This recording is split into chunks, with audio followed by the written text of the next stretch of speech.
Hello friends, welcome to my channel डीरा astrology. आज हम बात करेंगे सूर्य के ट्रांजिट के बारे में कि वह कन्या लग्न पर क्या प्रभाव देंगे।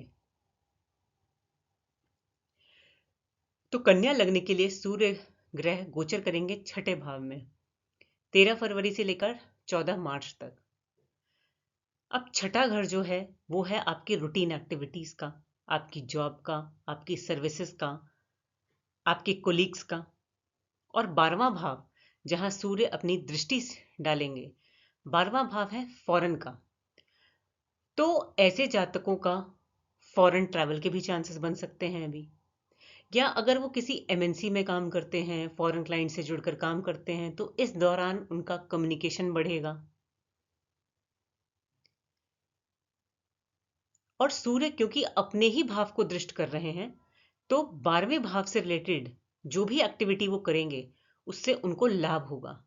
अब 12वें भाव की एक्टिविटी कौन सी है? एमएनसी में काम करना, यानी कि फॉरेन कनेक्शन, या कोई अगर हॉस्पिटल से जुड़कर काम करता है, कोई डॉक्टर है या नर्स है, या कहीं भी कोई सेवा देता है, तो ऐसे प्रोफेशन से जुड़कर उनको लाभ मिलेगा। लेकिन देखिए, सूर्य कारक है ईगो का भी, अहंकार का भी। तो ऐसा देखेंगे कि छठा भाव है आपके कोलीग्स का भी, और आपके घर में जो लोग आपके लिए काम करते हैं, आपके स्टाफ मेंबर्स, घर पर भी या ऑफिस में भी, उनके साथ आपके ईगो इश्यूज हो सकते हैं। और सूर्य कारक है पॉलिटिक्स का, तो हो सकता है कि आप अपने जॉब में, वर्क प्लेस में, अपने कोलीग्स के साथ, अपने पीयर्स के साथ कुछ पॉलिटिक्स फेस करें।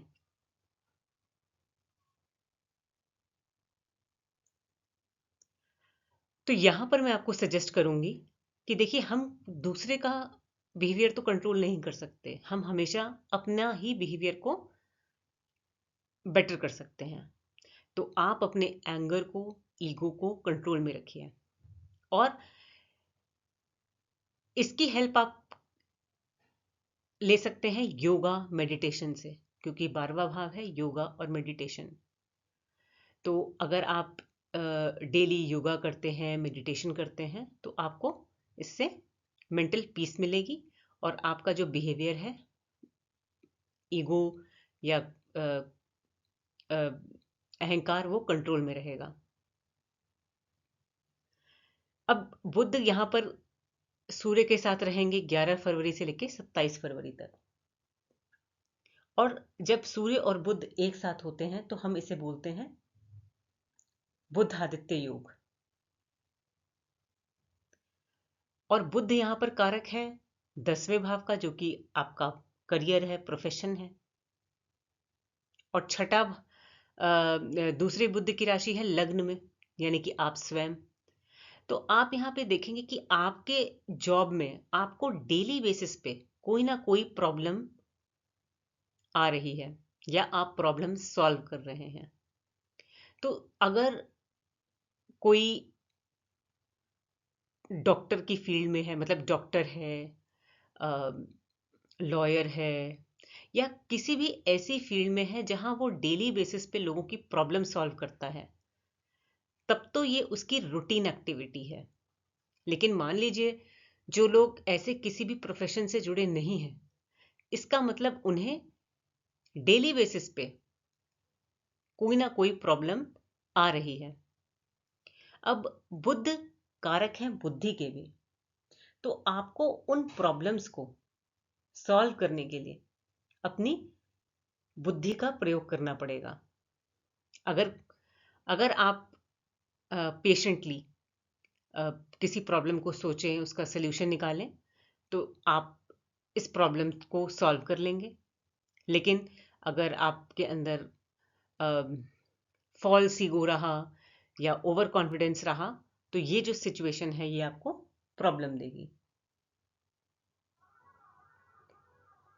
12वां भाव जो है वो हमारी नींद का भी है। तो अगर आपकी लग्न कुंडली में, यानी कि आपकी स्वयं, यानी कि पर्सनल कुंडली में छठे भाव की या 12वें भाव की स्थिति जो है वो खराब है, तो इस दौरान आप देखेंगे कि आपको स्लीप डिसऑर्डर्स भी हो रहे हैं, या कोई कोई ना कोई डिजीज है जिसकी वजह से आपके हॉस्पिटल के चक्कर लग रहे हैं। लेकिन ये उन लोगों के लिए एप्लीकेबल नहीं है जो ऑलरेडी किसी हॉस्पिटल से जुड़कर काम कर रहे हैं। अब देखिए, ये जो सिचुएशन मैंने बताई है, ये सारे फल आपको कब मिलेंगे? जब छठा भाव आपका एक्टिव होगा, यानी कि छठे भाव से रिलेटेड ग्रह की कोई दशा, यानी कि महादशा, अंतरदशा या प्रत्यंतर दशा चल रही हो। बेसिकली 6th हाउस जो है वो आपका एक्टिव होना चाहिए। और एक बात और, यहां पर छठे और 12वें भाव का संबंध बन रहा है, दृष्टि संबंध। तो इसको हम विपरीत राजयोग भी बोलते हैं। इसका मतलब विपरीत स्थितियों में भी आपको कोई ना कोई लाभ मिलेगा। तो आपको एज अ रेमेडी मैं सजेस्ट करूंगी कि आप योगा करें, मेडिटेशन करें। और छठा भाव है रूटीन का, और शनि भी यहां पर गोचर कर रहे हैं। और शनि को वो लोग बहुत पसंद है जो कि डिसिप्लिन में रहते हैं। तो आपका जो डेली रूटीन होना चाहिए वो एकदम डिसिप्लिन रहना चाहिए। ऐसा नहीं कि आज आप सुबह 7 बजे उठे और कल 12 बजे उठ रहे हैं, ऐसा नहीं। तो आपको अपनी सारी एक्टिविटीज प्लान करनी चाहिए और आपको अपना रूटीन जो है वो फिक्स और सेट कर लेना चाहिए। और अंडर प्रिविलेज लोगों की और नीडी लोगों की हेल्प करनी चाहिए। 12वां भाव डोनेशंस का है, चैरिटी का है, तो अगर आप करेंगे नीडी लोगों के लिए तो आपके लिए अच्छा रहेगा। छठा भाव पेट्स का है, तो आप पेट्स की भी सेवा कर सकते हैं।